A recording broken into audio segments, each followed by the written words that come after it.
杨开，你入门3年，147场挑战无一获胜，此次以命相搏，境界就好。 Halo guys, apa kabarnya hari ini? Masih baik-baik aja kan? Di video kali ini kita lanjutkan Donghua Martial Peak. Oke, nggak usah lama-lama lagi, kita langsung aja ke ceritanya. Sangat kuat. Seberapa kuat? Ekspresi Yangke tidak berubah. Puncak tingkat ketiga alam kembali ke kosongan. Di Bintang Cilan, dia adalah salah satu kandidat dengan harapan terbesar untuk dipromosikan ke alam Raja Kekosongan. Hanya 5 tetua teratas di lembah Bingsin saya yang bisa menandinginya. Jangan abaikan hidup dan mati. Benar saja, dia sangat kuat. Yangke mengangguk ringan. Anda...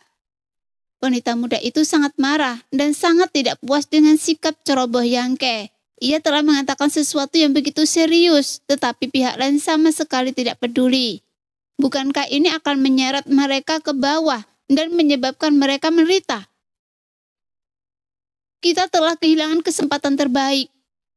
Seorang wanita di sebelahnya berkata dengan sedih. Mendengar ini, wanita muda itu menghela nafas. Jika mereka bertindak tepat saat tetua ke-13 mengingatkan mereka, mereka mungkin bisa melarikan diri. Tetapi dengan Yangke menunda mereka seperti ini, bagaimana mungkin mereka punya peluang untuk bertahan hidup? Jiangxi membenci lembah Bingsin, dan dia sangat kuat. Bahkan keterampilan racun yang ia latih bahkan lebih misterius dan sulit untuk dilawan. Jadi nasib kelompok saudarinya mungkin tidak optimis. Memikirkan hal ini, wanita muda itu memelototi Yangke dengan tajam. Sambil menggertakkan giginya, dia berkata, "Jika kita mati, itu semua salah Anda, dan saya tidak akan membiarkan Anda pergi bahkan di dunia bawah." Kenapa Anda bicara begitu serius? Yangke masih tidak peduli. Bunuh saja dia. Wanita muda itu tercengang, dan para wanita di lembah Bingsin juga memandang Yangke seperti orang bodoh. Berpikir bahwa pria memang makhluk bodoh. Apa dia tidak tahu perbedaan kekuatan antara dirinya dan Jiangxi? Beraninya dia begitu tak tahu malu. Setelah semua orang tertunda beberapa saat, kabut beracun berwarna-warni yang sama telah menyebar ke luar tubuh Jiangxi, membuatnya mustahil untuk melihat sosoknya. Hanya tawa menyeramkan dan mengerikan yang keluar dari kabut beracun itu. Ikuti saya, tapi ingat, jangan bunuh siapapun. Para budak di lembah Bingsin ini semua milik saya, dan saya ingin mereka tahu apa artinya tidak menilai seseorang dari penampilannya. Kata Jiangxi dengan suara sinis. Beberapa prajurit dari sekte Huayu memutar bola mata mereka, tetapi karena mereka tidak sekuat mereka hanya bisa mengangguk dan menuruti perintahnya. Karena mengikuti Jiangxi dari dekat dan bergegas menuju orang-orang dari lembah Bingsin dengan elemen api yang ganas.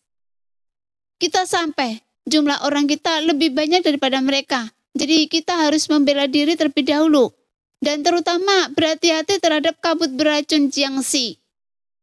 Wanita muda yang memimpin berteriak dan hampir 10 wanita dari lembah Bingsin mengedarkan energi suci mereka, mendorong aura dingin mereka hingga ekstrim.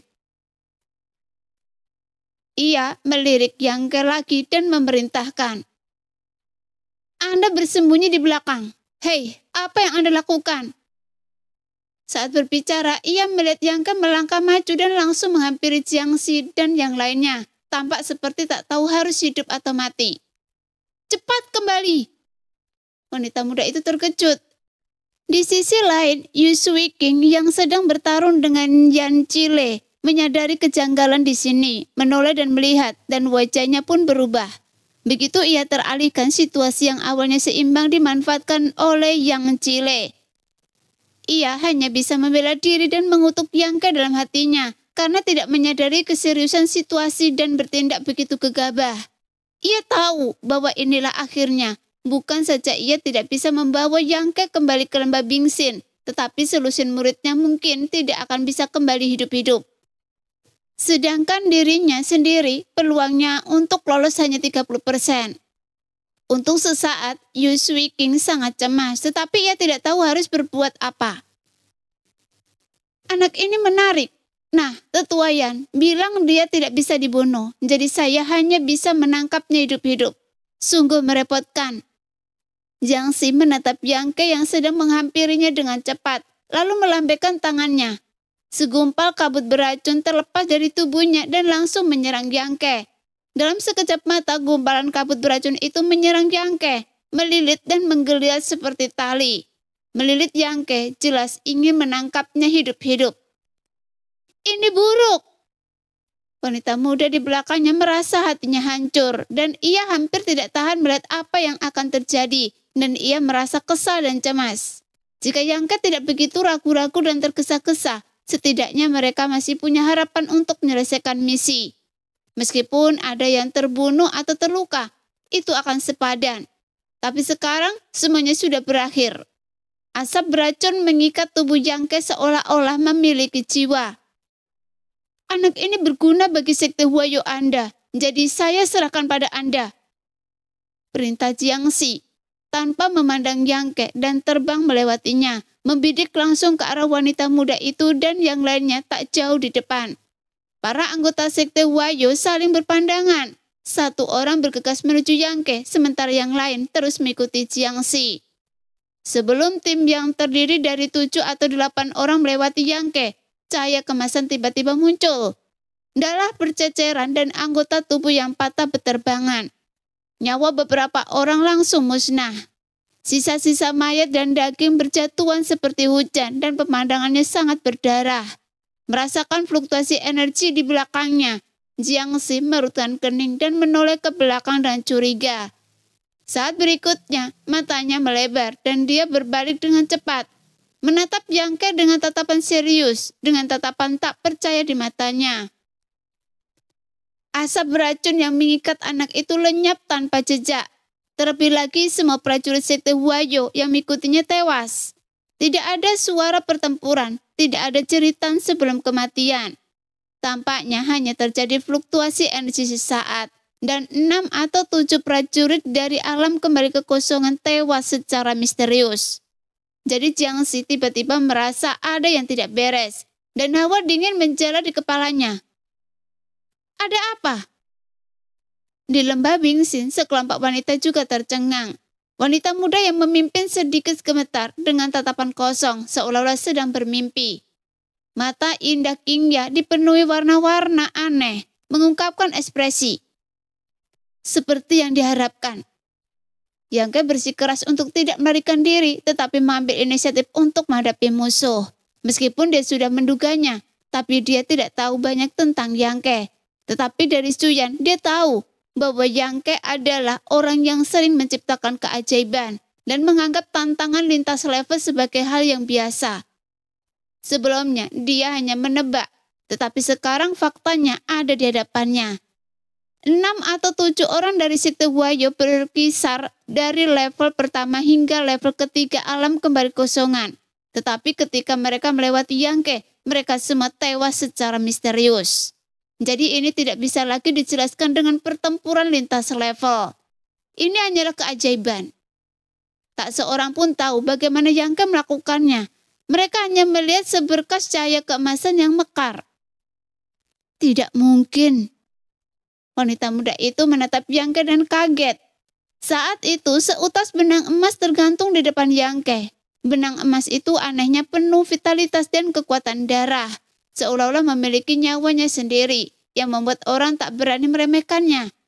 Ia tersenyum tipis dan menatap Jiang Xi dengan sedikit sarkasme.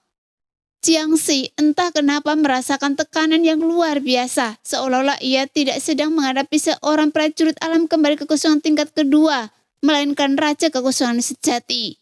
Dengan pikirannya yang berubah, Jiang Xi menghilangkan kegelisahan di hatinya dan berkata dengan suara rendah, "Nak, beraninya Anda berpura-pura menjadi babi untuk memakan harimau.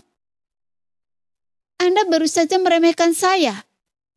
Yang Ke menyeringai dan berkata dengan tenang, "Orang tua, apa Anda siap mati? Sungguh tak tahu malu." Teriak Jiang Xi dan momentumnya langsung melonjak. menekan Yangke dalam bentuk kipas. Momentum yang hampir sempurna. Yangke mengangkat alisnya dan langsung merasa ada alasan mengapa Jiangxi ditakuti oleh wanita muda dari lembah Pingxin. Hanya berdasarkan momentum yang hampir sempurna ini, Jiangxi memang memenuhi syarat untuk menjadi salah satu kandidat yang dapat merobos ke alam Raja Kekosongan. Sekarang, medan momentum itu sangat kuat dan segera menyebar di hadapan Yangke. Tepat sebelum menyelimutinya, sebuah kekuatan misterius yang tak kalah kuat dari medan momentum Jiangxi meledak dari tubuh Yangke dan berguling kembali. Meskipun benturan diam-diam itu tak terlihat oleh mata telanjang, namun Jiangxi mendengar getaran jantungnya dan suara gemertak. Karena medan momentumnya yang hampir sempurna, bagaikan telur yang menabrak batu besar, pecah berkeping-keping dan sama sekali tak tertahankan. Hanya dalam sekejap mata, Jiangxi diselimuti oleh kekuatan yang tebal. Medan momentum lawan? Jiangxi terkejut dan wajahnya memucat karena dia menyadari bahwa Yangke tidak sesederhana kelihatannya. Kultivasinya memang berada di level kedua alam kembali kekosongan, tetapi pemahamannya tentang medan momentum jauh melampaui dirinya sendiri. Jadi dia dengan panik segera mendesak energi sucinya untuk melawan pengaruh medan momentum Yangke pada dirinya sendiri. Segera, kabut beracun berwarna-warni menyebar dan membentuk sekelompok awan beracun di sampingnya untuk membentuk pelindungan. Ada juga energi berwarna-warni yang terpisah darinya dan menyerang Yangke, yang menyebabkan kerusakan yang mengerikan. Meskipun Jiangxi ditekan dalam kompetisi medan momentum, dia sangat terampil dan dia tidak mau duduk untuk menunggu kematian. Dia pandai menggunakan racun dan kabut beracun merupakan ancaman fatal bagi tubuh manusia manapun. Bahkan Yangke merutan kening, tetapi dia tidak berani mengambil resiko. Setelah memikirkannya, dia mengulurkan tangannya dan memanggil roh burung api. Dengan suara burung yang tajam, seekor burung monster merah menyala sepanjang 3 kaki muncul dengan santai, membuka paruhnya dan menyemburkan sekelompok bola api yang membakar dari mulutnya, yang mengenai seluruh tubuh Jiangxi. Jiangxi berada dalam kondisi yang sangat buruk. Kabut racunnya tidak dapat berbuat apa-apa terhadap burung api itu. Sebaliknya, tubuhnya hancur berkeping-keping oleh bola api itu. Kemudian bola-bola api yang tak terhitung jumlahnya menguapkan racun itu, sehingga tubuhnya yang terbungkus kabut racun perlahan-lahan menampakkan diri, dan ia tampak sangat malu. Namun kecepatan dan frekuensi bola api dari burung api menjadi semakin cepat, yang membuat Jiangxi dipukuli tanpa kesempatan untuk melawan, dan hanya bisa membela diri. Ia terus mendesak energi suci untuk membentuk kabut racun di luar tubuhnya. Namun kabut racun itu tak terbendung sama sekali. Kabut itu pun lenyap begitu Yangke muncul. Yangke berdiri diam di tempat, menatap Jiangxi dan dingin. Ia menyeringeh dan berkata, "Pak Tua, Anda tak bisa melakukannya."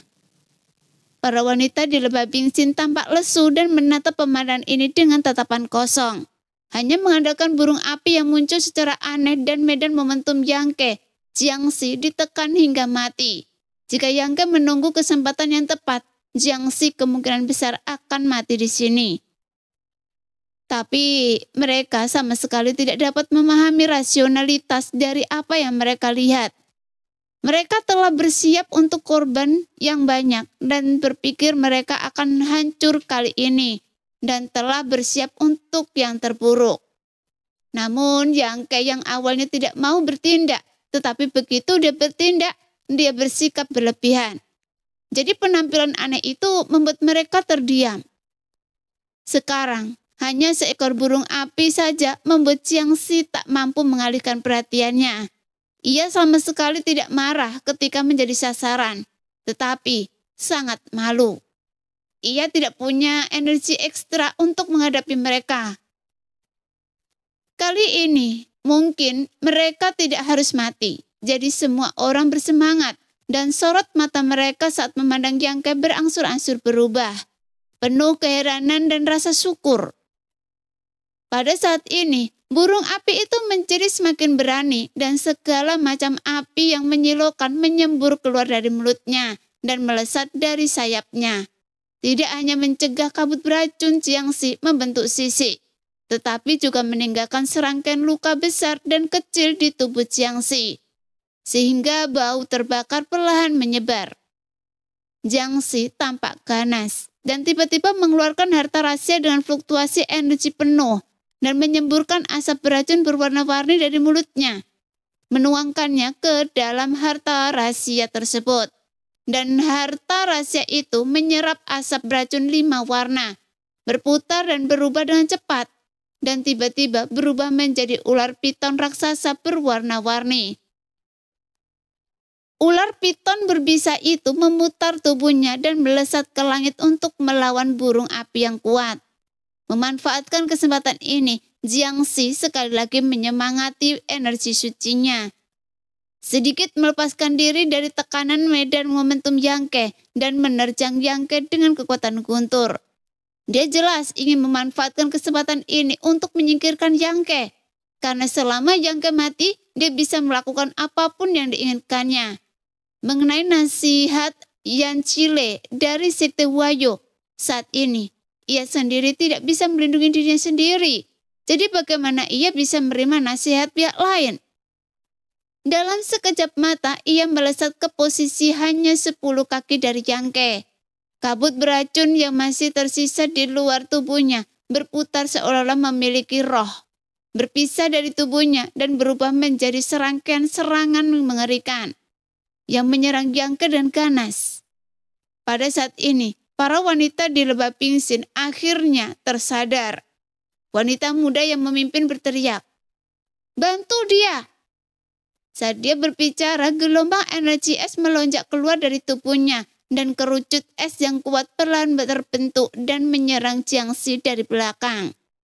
Para wanita lain juga bereaksi, masing-masing menggunakan jurus mematikan dari teknik rahasia untuk menyerang Jiangxi. Namun cahaya kemasan muncul kembali dan benang darah emas yang menggantung di depan Yangke langsung terguncang. Setelah sedikit bergetar, benang itu tiba-tiba menghilang dari tempatnya. Jiwa Jiangxi ketakutan. Saat itu ia merasa akan mati jika tidak melarikan diri. Entah kenapa dia berhenti, menggertakkan gigi kemudian menghindar ke samping. Kemudian benang darah emas tiba-tiba muncul dan menembus bayangan yang ditinggalkannya. Jiangxi berkeringat dingin.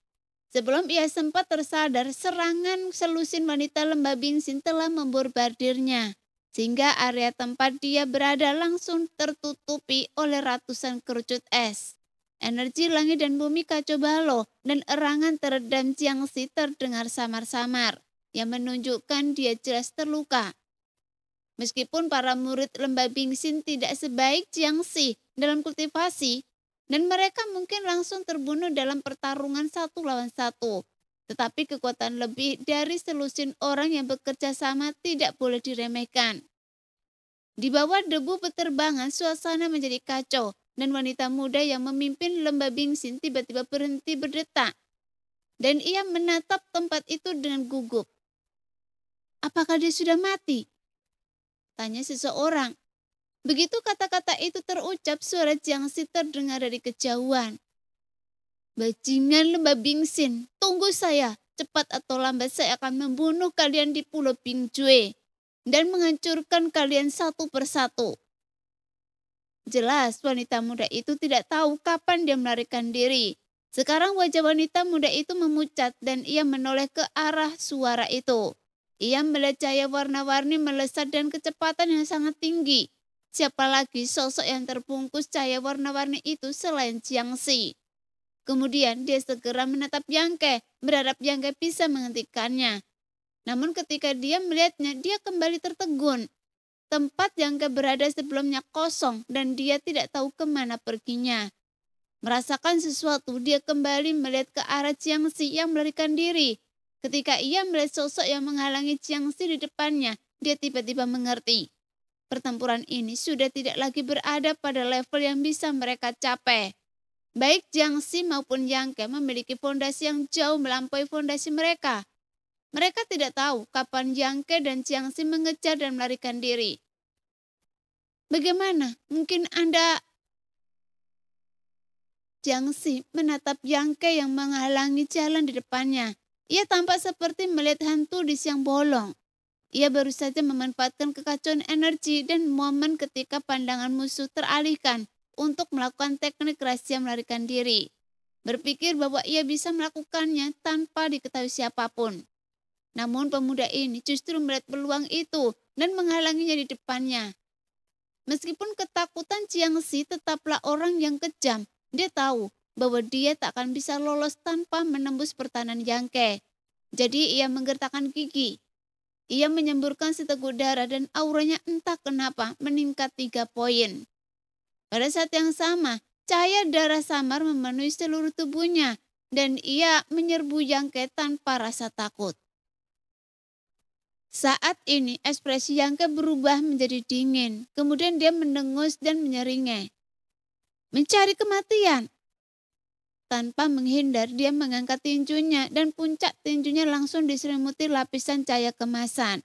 Bahkan terdengar desisan samar dan embusan nafas yang sangat tajam. Pedang Ki 5 elemen abadi, Ki emas tajam. Di antara Ki pedang 5 elemen emas adalah yang paling tajam.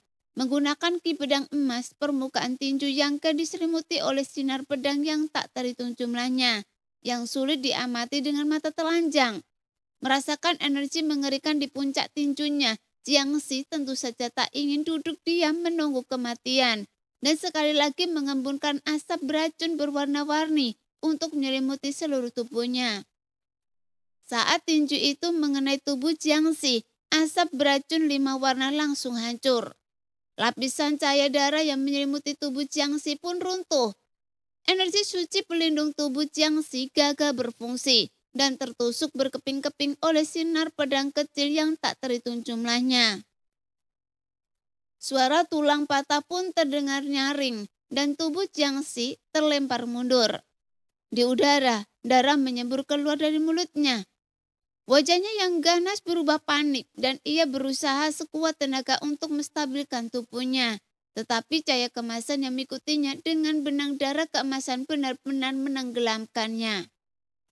Ketika cahaya kemasan itu menghilang, seluruh tubuh Jiangxi tiba-tiba hancur berkeping-keping dan berhamburan dari langit. Jiangxi yang terkenal di bintang Cilan dan memenuhi syarat untuk dipromosikan ke alam raja kekosongan yang kuat, tumbang. Sehingga sekelompok wanita di lembah Bingxin memerah dan bersorak, bersemangat dan tak mampu mengendalikan diri. Namun Yan Chile yang sedang bertarung sengit dengan Yu Shuangqing mengalami perubahan ekspresi yang drastis. Ia menatap Yangke dengan kaget dan gerakannya melambat sejenak. Yu Shuangqing adalah tetua ke-13 lembah Bingxin. Meskipun peringkatnya rendah, ia cukup kuat.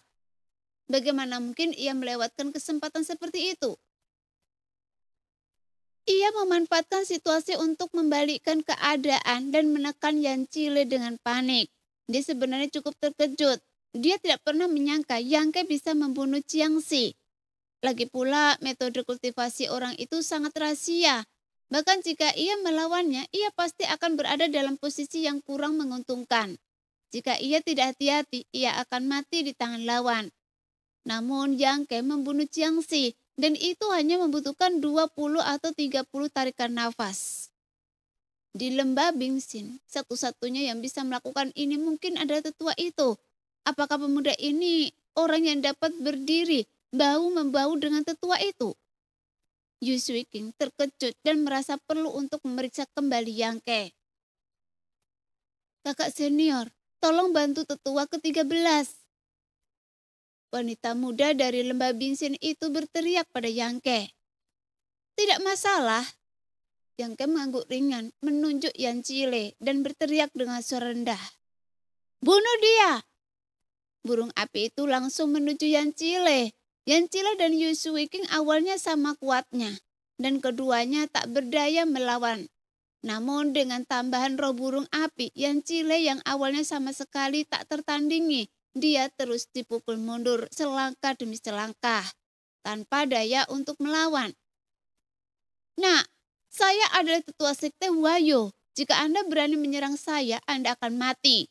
Belum terlambat untuk berhenti sekarang. Kalau tidak, bahkan jika Anda melarikan diri ke ujung bumi, sekte Huayo tidak akan membiarkan Anda pergi. Yan Chile berteriak marah, berharap Yang Ke akan berhati-hati dan tidak bergabung dengan Yu Sui King. Karena selama Yang Ke tidak ikut campur dengan kemampuan Yu Sui King, ia sama sekali tidak bisa menghentikannya dan ia bisa pergi dengan tenang. Jadi hidup dan matinya hanya bergantung pada pikiran Yang Ke. Yu Sui King merutkan kening dan berteriak cepat. Jangan takut, adik kecil, meskipun sekte Huayo-nya sangat kuat, tapi lembah Bingxin saya tidak berbuat dari lumpur. Kami tentu akan melindungi Anda, jadi tolong bantu saya membunuh penjahat ini. Jelas, dia takut Yang Ke akan terintimidasi oleh kata-kata pihak lain dan mundur di menit terakhir. Lagi pula, Yan Chile berbeda dari Jiangxi. Meskipun Jiangxi kuat, ia hanyalah orang yang kesepian. Tidak ada yang akan membalas dendam jika ia terbunuh. Tetapi Yan Chile adalah tetua sekte Huayo. Dengan kekuatan besar di belakangnya. Tentu saja saya harus membunuhnya. Yang Ke menyeringnya dan menatap Yan Chile dengan sinis. Anda masih ingin mengancam saya saat ini? Apa kalian orang-orang di sekte Huayo sebodoh itu? Wajah Yan Chile memucat. Oh, saya lupa memberitahu Anda, ini bukan pertama kalinya saya membunuh seseorang dari sekte Huayo. Saya pernah membunuh seorang pria bernama Kong Wendong di Taman Kekaisaran. Dan saya juga membunuh seorang pria bernama Zhang Qing di penjara darah beberapa waktu lalu. Apakah mereka semua dari sekte Huayo Anda? Mendengar itu, Yan Chile benar-benar panik. Dia tidak menyangka Yang Ke dan sekte Huayo memiliki dendam yang begitu dalam. Baik Kong Wendong maupun Zhang Qing adalah orang-orang terkenal di sekte Huayo dan mereka adalah tetua dengan pangkat lebih tinggi darinya. Namun Kong Wendong pergi ke Taman Kekaisaran dan tak pernah kembali. Sementara Yang Qing pergi ke penjara darah dan tak ada kabar. Jika apa yang dikatakan Yang Ke benar, bukankah itu berarti mereka semua mati di tangan anak ini? Saya tidak punya kesan yang baik tentang sekte Huayo Anda, jadi matilah. Ekspresi Yang Ke tiba-tiba berubah dingin. Kemudian sebuah kekuatan jiwa murni terkondensasi menjadi garis lurus dan melesat lurus ke arah Yan Chile. Kekuatan yang sunyi namun dahsyat itu bagaikan pedang tajam yang mampu mendesak segalanya. Langsung merobek pertahanan Yan Chile dan menusuk ke lautan kesadarannya. Yan Chile menjerit. Wajahnya sepucat kertas dan jiwanya sudah terluka. Mata indah Yu Sui King berbinar. Dan dia mengambil kesempatan ini untuk mengaktifkan medan momentum dan konsepsi artistiknya sendiri. Dengan tubuhnya sebagai pusat, area dalam radius 30 kaki segera menjadi sangat dingin. Seolah-olah bahkan udara pun membeku. Lapisan tipis es muncul di permukaan tubuh Yan Chile. Udara dingin menyerbu tubuhnya, mempengaruhi operasi energi sucinya dan fleksibilitas tubuhnya. Burung api memanfaatkan situasi itu dan menukik ke bawah, membuka mulutnya yang berdarah dan menelan Yan Chile ke dalam perutnya. Terlihat dengan mata telanjang bahwa ada gerakan menggembung di perut roh burung api, tetapi kekuatan yang membakar mengimbanginya. Seiring waktu berlalu, gerakan itu menjadi semakin kecil dan akhirnya menghilang. Tiba-tiba, sebuah bola petir muncul di tubuh burung api. Dan burung api itu berubah menjadi api dan kembali ke tubuh Yang Ke, meninggalkan tumpukan puing di tempat asalnya. Pria ini jelas mempraktekkan seni rahasia guntur dan api langit kering, sama seperti Yang Qing dan Kong Wendong. Setelah kematian, guntur dan api langit kering ditelan oleh burung api yang memperkuat kekuatannya. Saat bencana itu pun terselesaikan dengan aneh. Yu Sui King berdiri di sana, terengah-engah dan menatap Yang Ke dengan tatapan yang rumit. Bahkan para wanita lain di lembah Bingxin juga terkejut. Dan hanya King Ya yang tersenyum. Setelah waktu yang lama, Yu Sui King dengan enggan menerima kenyataan dan mengangguk kepada Yangke. Kemudian dia berkata, "Terima kasih." Jika Yangke tidak tiba-tiba bersinar kali ini, akan lebih baik jika 2 atau 3 orang dari lembah Bingsin lolos. Tetapi sekarang mereka tidak hanya selamat, tetapi bahkan orang-orang dari sekte Huayo pun terbunuh. Jadi Yu Suiking berterima kasih kepada Yangke dari lubuk hatinya. "Tidak, saya hanya melindungi diri saya sendiri. Jadi bisakah kita berangkat sekarang?" Yangke tersenyum tipis. Yu Suiking mengangguk, meminta seorang murid untuk mengemasi barang rampasan, lalu memimpin semua orang untuk terus berpacu menuju Pulau Bingcue. Namun kali ini tidak ada yang memusuhi Yangke. Mereka semua menahan permusuhan yang tak terjelaskan dan tidak lagi mengempung Yangke untuk melindunginya seperti sebelumnya. Bagaimanapun, pertempuran dengan orang-orang dari sekte Huayo membuat semua orang tahu bahwa Yangke adalah yang terkuat di kelompok mereka. Jadi mereka sama sekali tidak perlu melindunginya. Dalam perjalanan, mereka sesekali memandang Yangke dengan penuh rasa ingin tahu. Mereka benar-benar tidak tahu bagaimana pemuda ini berkultivasi. Ia hanya berada di tingkat kedua alam kembali kekosongan, tetapi ia mampu menunjukkan kekuatan tempur yang begitu berlebihan. Tetua ke-13, mengapa kita mencarinya kali ini? King Ya memperhatikan kata-katanya dan tahu bahwa sekarang adalah waktu yang tepat untuk menanyakan hal ini. Jadi ia segera bertanya. Murid-murid lain dari lembah Bingsin juga bingung dan menatap Yu Suiking dengan bingung. Mereka telah berlarian dan bertarung di luar selama setahun hanya untuk mencari Yangke. Bahkan banyak saudari telah gugur di hadapan mereka. Tentu saja mereka juga sangat penasaran tentang apa sebenarnya semua ini.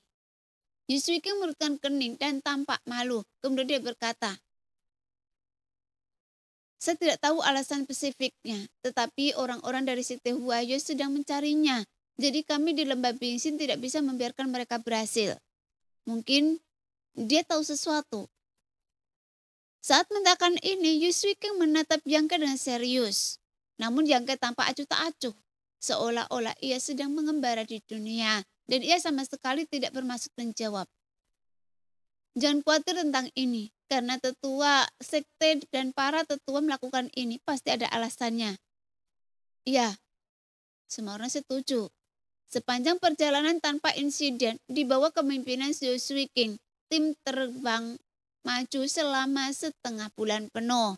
Baru setengah bulan kemudian semua orang tiba di kota yang berbatasan dengan laut. Ini jelas merupakan kekuatan lembah Bingsin. Yu Suiking membawa Yangke langsung ke susunan ruang angkasa yang dibangun di kota dan menggunakan susunan ruang angkasa itu untuk berteleportasi ke Pulau Bingcue. Di pulau terluar Yangke muncul di sini dan ekspresinya berubah dan secercah kegembiraan tak terkendali muncul di wajahnya. Ia menoleh dan menatap ke suatu arah. Matanya seolah mampu menembus batasan ruang dan memandang ke kejauhan. Di saat yang sama, di ruang es di pulau bagian dalam, Suyan yang sedang bermeditasi dan berlatih tiba-tiba membuka mata indahnya dan tubuhnya sedikit gemetar. Saat itu dia benar-benar merasakan sesuatu. Dia merasakan nafas Yangke. Bagaimanapun keduanya telah berlatih Gong Yi Yang Hen Huan. Dan mereka dapat merasakan satu sama lain selama jarak mereka tidak terlalu jauh. Meskipun pulau bagian luar dan pulau bagian dalam terpisah ratusan mil, ikatan spiritual antara Yangke dan Suyan tak terhapuskan. Dia di sini. Di saat yang sama, keduanya merasakan kehadiran satu sama lain. Yangke berdiri di sana, tatapannya selembut air, hampir melelehkan batu. Suyan buru-buru bangkit dan berjalan keluar.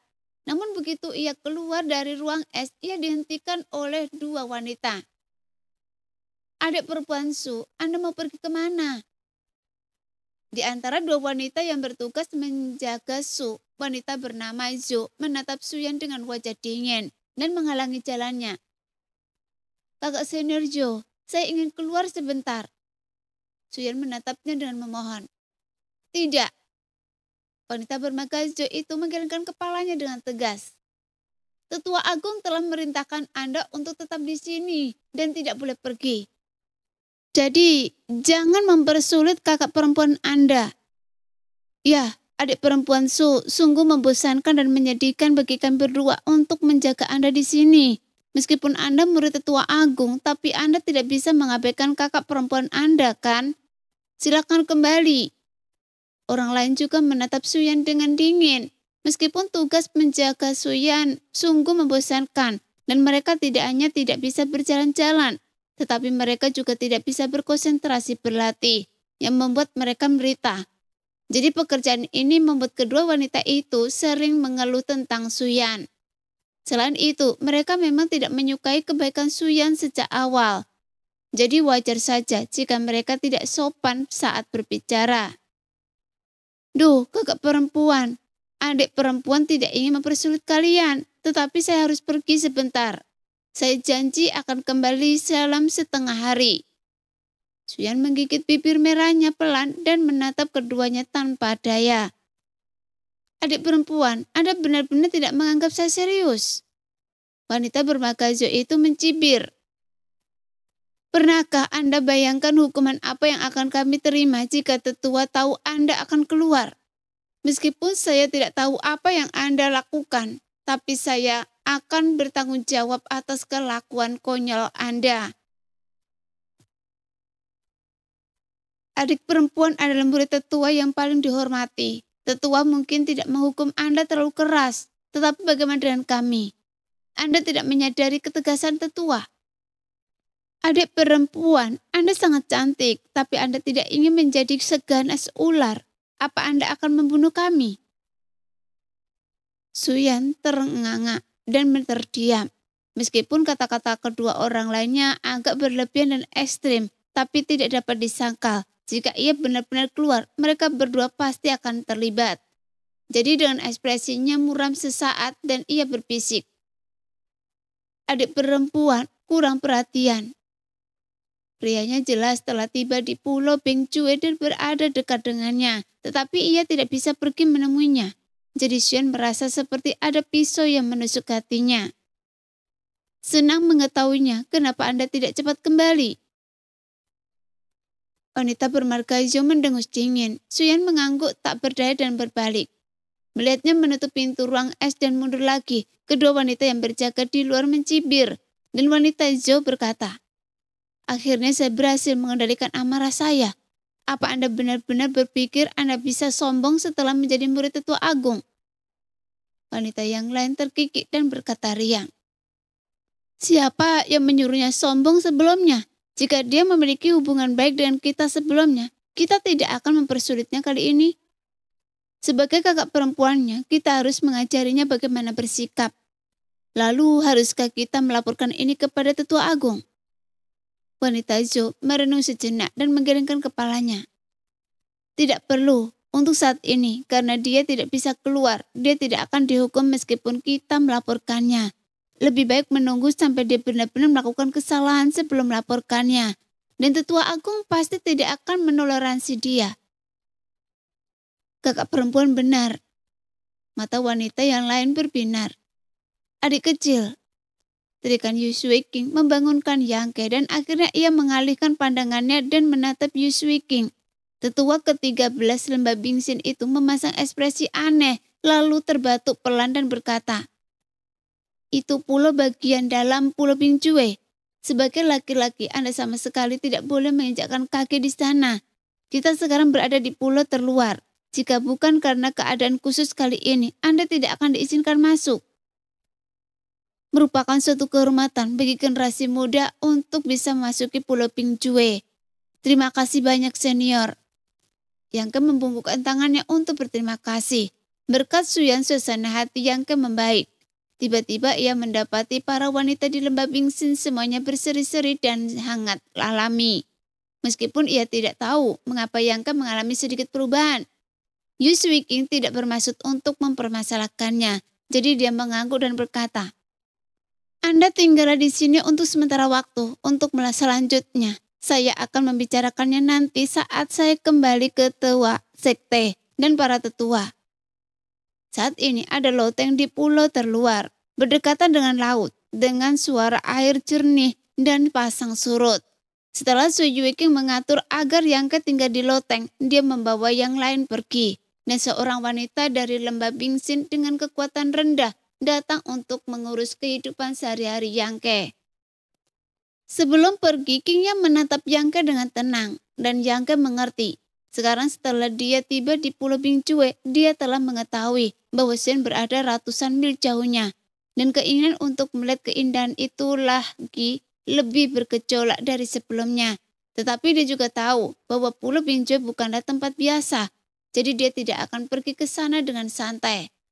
Sambil duduk bersila di loteng, Yangke memegang manik jiwa Esuyan di tangannya dan tidak bergerak. Dia tidak melepaskan kesadaran ilahinya, tetapi dia dapat dengan jelas merasakan bahwa ada nafas yang berhubung erat dengannya dan berbagai suka dan duga dengannya ratusan mil jauhnya, dan itu adalah nafas Suyan.